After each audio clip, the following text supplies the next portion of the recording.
Hello everyone. Ngayon topic tayo ng boning, kung paano siya ilagay sa ilalim ng gown or cocktail, yung sa top.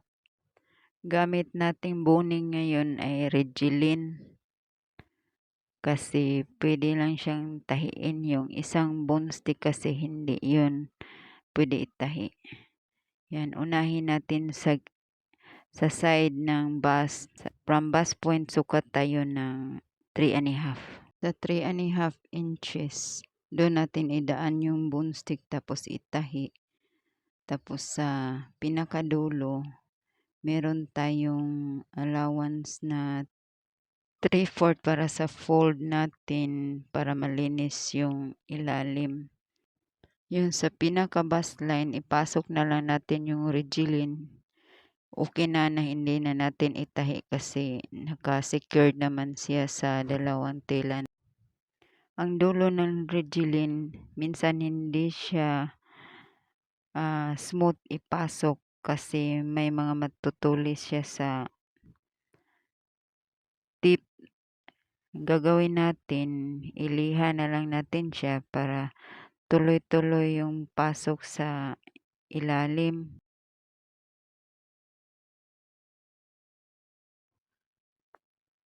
Tapos ikat na lang natin siya sa dulo. Pagkatapos ikat, iliha para hindi siya matulis. Hindi siya masakit kapag masagi sa katawan.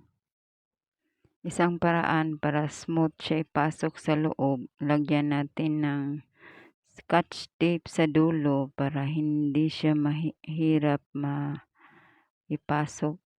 Tapos smooth lang yung daloy niya sa paloob.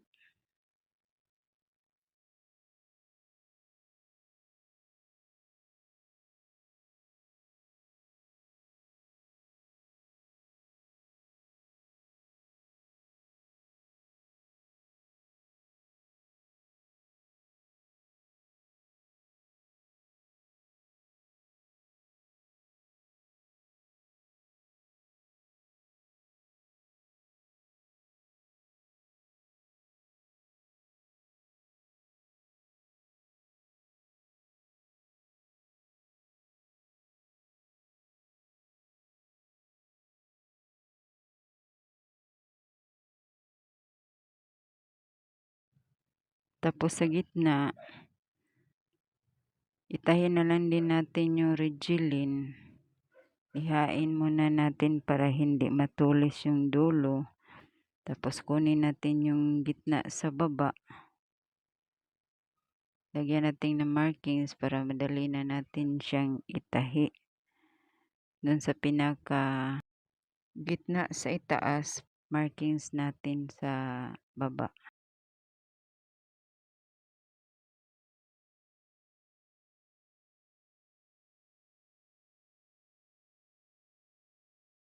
Tapos 3/4 from the end, doon natin putulin. Para may allowance tayo pang fold. Yung Regilin, tayo natin magkabilang sides para stable siya sa ilalim.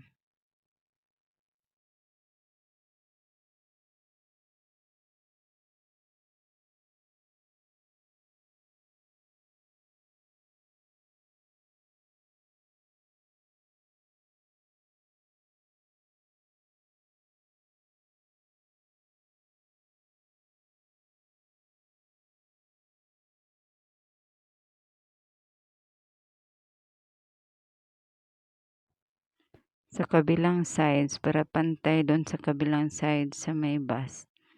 Sukat natin yung distance sa kabila, tapos doon din sa kabila. Ganon din ang distance, tapos tapat na lang natin doon yung Regilin, tapos itahi. Yung sa may bust point, 3.5 pa rin katulad sa kabila.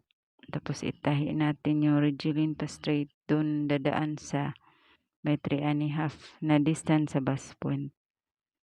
Tapos yung sa dulo sa may dibdib, kunin din natin yung measurement sa side. sa kabilang side, tapos doon din sa kabila ganun din yung distance sukat para pantay yung magkabilang side. Tapos itahi na natin. Tapos yung pinakadulo, iliha na lang din natin para hindi siya matulis. Tapos double natin yung pagtahi para matibay siya sa ilalim.